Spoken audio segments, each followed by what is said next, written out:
On va parler d'autre chose cette fois-ci. On va parler de formation, de coaching. On voit ça dans Gaziam Réunionnais.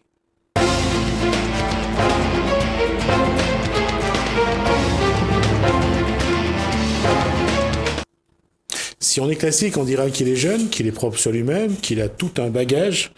Et si on est un peu plus trivial, on va dire qu'il casse la baraque. Bonsoir, Rajiv Djeban. Bonsoir. Alors, un jeune qui débarque comme ça sur un marché de travail, généralement, c'est avec quelle appréhension ? Oui, pour les jeunes à La Réunion, ils ont beaucoup d'appréhension lorsqu'il s'agit d'entrer dans la vie active, parce que pour certains ils sont préparés, mais pour la plupart des jeunes ils ne sont pas préparés à justement entrer dans cette vie active et faire face à la réalité des choses. Donc c'est vrai que c'est assez difficile et ça demande juste après le cursus scolaire quand même de la formation et de l'accompagnement pour aujourd'hui aller exploiter 100% de son potentiel face à un employeur lorsqu'on est en entretien d'embauche par exemple. Et comment ça se fait-il que lorsqu'on arrive comme ça, il y a autant d'appréhension ? Est-ce que c'est parce qu'il y a la jeunesse, ou le manque d'expérience, ou les deux avec d'ailleurs, ou c'est parce qu'on se dit que c'est vraiment la jungle et il va falloir sortir les crocs ? Il y a un peu de tout ça, j'aimerais dire. Il y a ce manque d'expérience et puis il y a aussi, comme je le disais, peut-être ce manque de préparation aussi. C'est-à-dire on a tous évolué dans un système d'éducation nationale où on va nous inculquer donc des croyances, on va nous inculquer des comportements, etc. Et souvent sorti de ce cursus-là, soit on a été, on va dire, bon élève et on a eu assez de confiance en soi, on se dit bon je suis prêt à y aller, ou soit justement on a eu un parcours un peu atypique et certaines fois certains professeurs ou certains moments nous ont fait penser qu'on n'était pas prêt justement à ça. Et nous on est parti avec cette idée de quand on sort, donc ce jeune qui sort avec cette idée là où il se dit bon on m'a dit que j'étais pas si bon que ça, donc sur le marché du travail est-ce que je vaux quelque chose ou pas, il ne le sait pas. Donc il y va déjà avec des freins et des croyances qui ont été inculquées par rapport à son parcours, quoi. Avec quel état d'esprit faut-il arriver sur le marché de l'emploi et de la création d'entreprise ? À mon avis, il faut arriver sur ce marché avec l'état d'esprit déjà de gagnant et de se dire que quoi qu'il arrive, j'ai quelque chose à apporter. Je suis quelqu'un d'unique, j'ai quelque chose à apporter à une entreprise, ou même si je crée une entreprise, j'ai quelque chose à apporter dans le monde de l'entrepreneuriat, quoi. Donc d'être conscient de ses forces, c'est hyper important aujourd'hui pour aller pouvoir exploiter son potentiel et surtout apporter de la valeur en tant que salarié ou entrepreneur. Quel a été votre cursus pour arriver là ? Alors moi, mon cursus a été atypique justement. Je viens de l'Est de La Réunion, de Saint-André. J'ai quitté l'île en 2008, j'avais 18 ans, pour faire mes études en région parisienne. Et lorsque j'arrive là-bas... Quelles études ? De droit. J'ai fait des études de droit parce que mon père m'avait donné envie de le faire. C'était pas vraiment un choix personnel. Et je me suis vite rendu compte que justement, quand c'est pas un choix personnel qu'on fait par défaut, c'est pas vraiment, on développe pas vraiment de passion. Et du coup, à un moment, j'ai intégré une société de vente à domicile, de marketing relationnel. Et en fait, dans cette société-là, j'ai eu énormément de formations et je me suis professionnalisé. Donc pendant 7 ans, j'ai travaillé en région parisienne. Et c'est grâce à cette société-là que j'ai découvert le marché de la formation et du coaching, où je me suis certifié, etc. Pour aujourd'hui, rentrer à l'île de La Réunion, ça fait maintenant 2 ans, et lancer un centre de formation et de coaching, quoi. C'est un peu un paradoxe parce que ça ressemble pas un petit peu au profil qu'avait au départ Rajiv Djeban. Pas du tout, pas du tout. À la base, je suis quelqu'un de réservé, très timide. Dans le groupe d'amis, je suis quelqu'un qui est celui qui est rigolo, quoi, qui fait des blagues, etc. Mais pas du tout celui sur qui on va se dire bon, lui, il va faire quelque chose de sa vie d'énorme. Non, pas du tout. À l'intérieur de moi, je le savais. Sauf que la perception des gens était différente. Et à ce moment où j'ai compris que les gens ne me voyaient pas comme moi je me vois, je me suis dit il faut que je change, quoi. Changer pourquoi ? Changer pour devenir la personne que je veux être, quoi. Changer pour être efficace sur le marché du travail. À vos yeux à vous ou aux yeux des autres ? À mes yeux à moi déjà. C'est-à-dire D'accord. ce que je voyais à l'intérieur, il fallait qu'à l'extérieur je puisse l'exprimer également. Donc de par le travail que je faisais à Paris, grâce à la formation, etc. Et puis aux yeux des autres, dans le sens où je voulais apporter ce que j'avais à l'intérieur aux autres. C'est-à-dire pouvoir les accompagner, les aider, ça a toujours fait partie de moi. Donc voilà un petit peu le changement pourquoi je l'ai créé, quoi. Se former, apprendre son métier, c'est tout un, j'allais dire, un exercice de style à mettre en place, parce qu'il faut déjà en même temps acquérir les outils dont on va avoir besoin pour les utiliser après pour le métier. Comment doit se mettre en place justement ce schéma de comportement, de fonctionnement? Comment doit évoluer l'individu parce qu'il faut vraiment changer pour aller vers ce dont on a besoin pour son métier. Avant toute chose, vous parlez de besoin juste à la fin, il faut déjà se demander de quoi on a besoin. C'est-à-dire d'être centré un peu plus vers l'intérieur que de l'extérieur. C'est-à-dire de se demander, parce que la société attend de moi, mais qu'est-ce que réellement moi j'attends de moi. Donc d'aller chercher en moi quelles sont mes forces, quelles sont mes passions, quelles sont mes compétences. Et justement, c'est comme ça qu'on va voir sa valeur. Et après, pouvoir mettre ça au service d'une entreprise ou de son entreprise. Cette introspection professionnelle, au demeurant, exige quel travail sur soi, quels outils utiliser, quel process apprendre, comment se forger cette personnalité dont on a besoin. Pour moi, il y a plusieurs choses. La première chose, c'est déjà de prendre cette décision. Elle est importante. C'est-à-dire de prendre la décision de changer. Pas attendre que les choses se fassent tout seul, mais de se dire que c'est moi qui est responsable à 100% et c'est moi qui dois décider de changer. Deuxièmement, justement, vous parlez d'outils et d'accompagnement. Comment ? C'est déjà de se tourner vers justement des personnes, un entourage positif. Des personnes qui vont vous tirer vers le haut, des personnes qui vont justement vous aider à aller voir à l'intérieur quelles sont vos forces, au lieu d'être entouré de personnes négatives qui vont au contraire vous tirer vers le bas. Et aujourd'hui, un centre de coaching, un formateur ou un coach certifié va vous aider et vous apporter les outils qu'il faut. Parce que quand je parle d'outils, ça va être des process, on va dire, grâce à des exercices de style, grâce à justement un accompagnement sur plusieurs mois pour vous aider à aller chercher justement en vous vos forces. Quelle est la partie de soi qu'on apprécie généralement, qu'on abandonne en chemin, parce qu'il faut abandonner cette partie-là pour aller vers autre chose? La partie qu'on aime souvent, c'est le côté confortable qu'on a. C'est-à-dire dans toute situation, même dans les situations difficiles, on a ce côté quand même confort. C'est-à-dire on reste dans une situation parce qu'on a quelque chose de confortable, parce qu'on aime justement ce côté-là. Et pour le changement, il faut justement accepter de vivre un moment inconfortable, parce que c'est ce moment de transition-là qui est difficile pour tout le monde. Le changement, personne n'aime le changement parce que c'est difficile. Donc d'accepter d'oublier un peu de confort, un peu d'inconfort pour retrouver un autre confort. Il y a une chose, c'est que vous êtes quelqu'un qui est un adulte en devenir, vous êtes jeune. Comment on accompagne un chef d'entreprise qui a 40 ans de métier, qui a son caractère parfois psychorigide? Comment on trouve les mots, comment on trouve les postures, comment on arrive à l'accompagner justement? Bien sûr. Parce que le coach ou le formateur doit le faire. Bien sûr. Écoutez, déjà, par rapport certes, je suis jeune, j'ai 28 ans, mais moi, par rapport à l'âge, je pense que ça veut rien dire. Dans le monde du travail, même de l'entreprise, je pense plus que l'expérience veut dire quelque chose. C'est-à-dire, vous pouvez être jeune et avoir vécu énormément de choses et que ça vous apporte plus d'expérience peut-être que quelqu'un qui a 40 ans.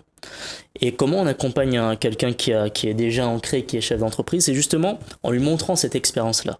C'est-à-dire, au lieu d'arriver en tant que formateur ou coach et de lui dire, écoute, moi je suis tout, entre guillemets, et je suis là pour vous apprendre, c'est pas ça. C'est déjà, en fait, de connaître l'autre, d'apprendre à le connaître, ce chef d'entreprise-là, et aussi de lui montrer l'expérience qu'on a eue, et comment, en fait, grâce à ses besoins, lui apporter les outils qu'il faut pour l'aider. Le but, c'est de lui montrer qu'on est là ensemble avec un but commun. C'est-à-dire, on l'accompagne, on n'est pas là pour le juger, on n'est pas là pour changer totalement sa manière de fonctionner. On est là juste pour comprendre avec lui pourquoi il en est à ce moment, à cet endroit-là, en tout cas à ce résultat-là, et avec quel outil on va l'aider à changer, à atteindre le résultat qu'il souhaite, tout simplement. Vous avez déjà commencé ce métier depuis combien de temps? Alors, réellement, sur la région parisienne, ça fait maintenant 6 ans. Et à La Réunion, ça fait maintenant à peu près 1 an. Quelle est la différence entre un chef d'entreprise qui évolue en métropole et un chef d'entreprise à La Réunion? J'aimerais dire la vision. Quand on vit en métropole, surtout à Paris, on a une vision qui est démultipliée parce qu'on s'attaque à un marché parisien où il y a des millions de personnes et du coup notre vision elle est beaucoup plus grande et souvent on s'attaque au marché français même et européen. Elle est plus aussi agressive, plus incisive? Elle est plus agressive parce qu'on a beaucoup plus de concurrence. Du coup, dans un même domaine, on a énormément de concurrence donc on n'a pas le choix de bien se préparer. À La Réunion, la vision est différente. On a souvent cette vision de déjà réussir à La Réunion. D'accord? Donc, pour le chef d'entreprise, il va viser peut-être une réussite locale. certains ont une vision plus large de l'océan Indien. Mais je pense qu'il faut avoir une grande vision quand on se lance en tant que chef d'entreprise. Parce qu'on ne sait pas justement où est-ce qu'on peut aller. Et faut pas se sous-estimer en fait en tant que chef d'entreprise à La Réunion. On est pour moi sur une île où il y a énormément de potentiel grâce à notre mixité culturelle et sociale. Et pour moi, ça, il faut l'exploiter en tant que chef d'entreprise, quoi. Alors, justement, qu'est-ce qu'il faut aujourd'hui apporter aux chefs d'entreprise de La Réunion pour faire évoluer leur vision, que ce soit vers l'innovation, que ce soit vers la zone océan Indien, que ce soit vers la métropole ou vers l'Europe? Comment les sortir de cette peur de devenir un chef d'entreprise différent, de voir plus grand, d'être plus agressif? Premièrement, ça passe par de la formation et du coaching, certainement, mais de deux, je pense qu'aussi ça passe par la connaissance du parcours d'autres chefs d'entreprise. C'est-à-dire les Réunionnais, un chef d'entreprise réunionnais, il faut qu'il sache comment des chefs d'entreprise ont créé en fait une entreprise océan Indien ou même mondiale ou même européen. C'est-à-dire qu'ils commencent à aller chercher chez d'autres chefs d'entreprise comment ils ont fait eux. Pas le résultat, parce qu'on s'attarde souvent sur le résultat, sur ce qu'il a, ce chef d'entreprise-là, mais aller chercher le parcours. Quand on va parler des grands noms de ce monde, quand on parle d'un Bill Gates ou d'un Mark Zuckerberg, et là on va parler d'Américains, et ben ça aller chercher quelle a été leur vision dès le départ en fait. Parce que finalement, un Mark Zuckerberg, il a démarré dans son garage comme un Réunionnais a démarré peut-être dans son garage en créant une entreprise. Mais là, ce qui a fait la différence, c'est la vision. Donc d'aller se renseigner un peu plus, d'aller chercher à l'extérieur comment d'autres ont fait pour ensuite revenir à La Réunion et faire pareil, quoi. Parce que quand on regarde le chef d'entreprise dans son environnement indo-océanique, que ce soit les Seychelles, Madagascar, Maurice, Mayotte, Comores, l'Inde, la Chine, même si la Chine n'est pas directement liée au bassin indo-océanique, comment lui faire en sorte que le chef d'entreprise ait une vision sur cette zone-là, et on le voit, heureusement ou malheureusement, on voit que parfois c'est difficile de sortir de ses habitudes, alors que normalement un chef d'entreprise, pour utiliser un mot très créole, doit être un caméléon. Oui, doit être un caméléon, pardon. C'est ça. On doit s'adapter tout le temps. Maintenant, encore une fois, c'est comment s'adapter à cette zone-là et pouvoir voir plus grand dans la zone. C'est déjà d'aller étudier ces marchés-là. Pourquoi pas? C'est-à-dire, si un chef d'entreprise localement a atteint son objectif, pas qu'il reste au fait que, ça y est, j'ai atteint mon objectif à La Réunion. C'est d'aller peut-être étudier le marché mauricien, malgache, même chinois ou australien, parce que eux le font. Eux viennent étudier le marché réunionnais pour lancer des sociétés ici. Donc nous, si on veut étendre aussi et pas se limiter à la frontière donc réunionnaise, une fois avoir atteint un objectif ici, allez voir là-bas comment ça se passe, allez rencontrer la culture, découvrir la population et justement aller chercher leurs besoins à eux et répondre justement à un besoin grâce à notre entreprise réunionnaise pour s'exporter. Moi, c'est un peu la vision que j'ai, et c'est un peu la vision que j'ai aussi dans la formation et le coaching pour plus tard exploiter ce bassin océan Indien. Comment va être ce parcours que vous allez mettre en place? D'abord, les accompagner. Après, il faudra évoluer. Bien sûr. Et surtout, vous aussi, évoluer, connaître un petit peu le contexte indo-océanique, l'Afrique également. Et puis, bien sûr, vous allez être parmi ceux qui vont les pousser à aller vers cette zone-là. Bien sûr. Déjà, avant toute chose, c'est moi-même d'y aller, quoi. C'est avant d'en parler à un chef d'entreprise ou autre, moi-même en tant que chef d'entreprise, je me suis donné comme objectif de le faire. C'est qu'à La Réunion, là, cette année 2019, on va travailler énormément sur La Réunion. Et je voyage souvent aussi à Mayotte, c'est-à-dire je rencontre pas mal de personnes à Mayotte. Et déjà, d'étudier Mayotte, ça me permet de voir autre chose. Parce que Mayotte, pour moi, c'est entre donc, l'Afrique et La Réunion. Mayotte est dans le canal du Mozambique, situé donc entre Madagascar et la Tanzanie et le Mozambique, plus ou moins. Mayotte est là, juste à l'entrée. Et c'est vrai que ça donne un contexte africain. C'est ça. Quand on est là-bas, on peut rencontrer donc des entrepreneurs malgaches, des entrepreneurs africains, et on peut discuter avec eux, avoir leur vision à eux qui est totalement différente. Et c'est vraiment deux visions qui s'opposent. Entre la vision européenne ou occidentale et la vision africaine, qui est encore très proche de la Terre. Oui, c'est différent, mais je pense qu'il y a beaucoup d'avenir là-bas. Beaucoup d'avenir dans le bassin océan Indien et en Afrique. Énormément d'avenir. Il faut préparer les Réunionnais à être capables d'aller à la conquête de ce continent. Oui.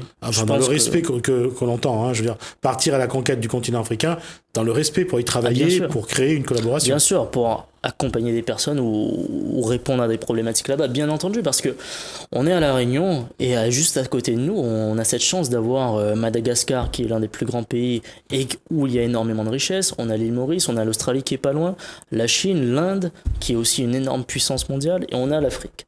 Pour moi, on est vraiment un boulevard où on peut aller exploiter tout ça en tant que Réunionnais. Bien entendu, on doit faire ses preuves localement et déjà réussir ici. Mais si on voit plus loin, au lieu d'aller souvent chercher en Europe, comme certains le font, ou en Amérique, etc., c'est bien d'apprendre là-bas. Mais je pense que, pour moi, il y a énormément de choses à faire en tant que Réunionnais là-bas. Chercher en Europe, c'est ce qui est un paradoxe, parce qu'aujourd'hui, on a l'impression que ce sont des schémas qui sont aseptisés. Le système a du mal à bouger, surtout avec le Brexit. On voit tout le contexte. Exact. Et justement, l'Afrique, c'est vraiment le territoire vierge, plein de promesses et d'espoir. Exactement. Et on peut faire les choses qui ont été faites en Occident ou même en Amérique, mais en mieux. Tout simplement. Parce qu'on a vu ce qui s'est passé dans certains domaines, ce qui n'est pas à faire et ce qui est à faire en mieux. Et puis le peuple, pour voyager un petit peu, ce peuple-là est prêt, a envie aussi d'évoluer. On les a souvent sous-estimés. On a même appelé ça le tiers-monde. Donc à un moment donné, je pense qu'il faudrait rééquilibrer les choses. Et ça vient grâce à des personnes qui ont cette vision-là. Ça va pas arriver tout seul, mais ça viendra grâce peut-être à des Réunionnais qui disent que à La Réunion on peut faire des choses, mais autour de nous aussi on peut faire des choses, quoi. C'est un peu personnel comme question, mais je la pose. Aujourd'hui, il faut que la matière grise réunionnaise reste ou revienne au pays pour donner un coup de fouet au développement économique pour qu'il y ait une autre vision de ce développement économique. Rajiv Jeban, aujourd'hui, se situe dans ce contexte-là. Cette île est aussi la vôtre, comme de tous les Réunionnais, et il faut prendre sa part au développement. Oui, je pense que c'est une responsabilité, une réelle responsabilité à 100%. Cette île-là m'a donné énormément de chances et d'opportunités justement de mixité sociale, etc. Et j'ai appris énormément. Et je pense que quand on part d'ici, on se rend compte de la richesse qu'est notre île. Et il faut revenir pour certaines personnes, peut-être pas habiter, mais revenir pour redonner ce qu'on a appris à l'extérieur. C'est un peu ma démarche à moi et de plein de Réunionnais que je connais qui sont en train de mettre en place plein de choses ici. C'est vrai qu'on médiatise beaucoup de personnes qui se plaignent, etc. Mais on en connaît énormément qui sont dans l'action, qui sont dans le concret. Et je pense que pour les Réunionnais à l'extérieur, on se doit, c'est mon avis personnel, mais on se doit de redonner à cette communauté-là ce qu'elle nous a donné avant de partir, quoi. Et je pense que si tout le monde travaille ensemble, main dans la main, et partager des connaissances, partager ces visions-là, on pourrait faire de grandes choses ici. Vous faites partie d'une nouvelle génération qui arrive avec des visions différentes, avec une vision de l'économie, de l'entrepreneuriat, de l'entreprise totalement différente. Qu'est-ce que vous voulez apporter, vous ?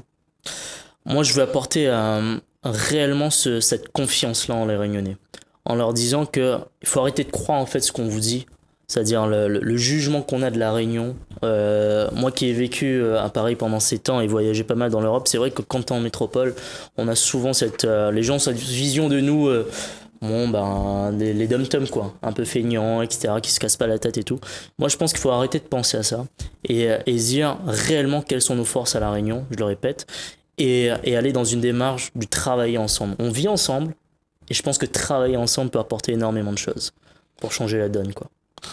Merci. On arrive à la fin de cet entretien, de cet échange. Merci en tout cas. J'espère que les Réunionnais ont découvert en vous un jeune qui a de l'ambition, qui est d'abord pétri de qualité et d'outils pour pouvoir faire avancer les entreprises de la Réunion. Ça a été un plaisir de vous avoir sur ce plateau. On aura l'occasion, j'espère, de vous revoir et de parler d'abord d'autres sujets. En tout cas, ça donne un exemple de ce que peut être la jeunesse réunionnaise. Merci à vous. Merci à vous également de nous avoir suivis. Merci François, merci Hélène, merci Marie-Sylvie. Je vais juste vous souhaiter de bien commencer votre soirée sur Télécréole. Je vous dis à demain.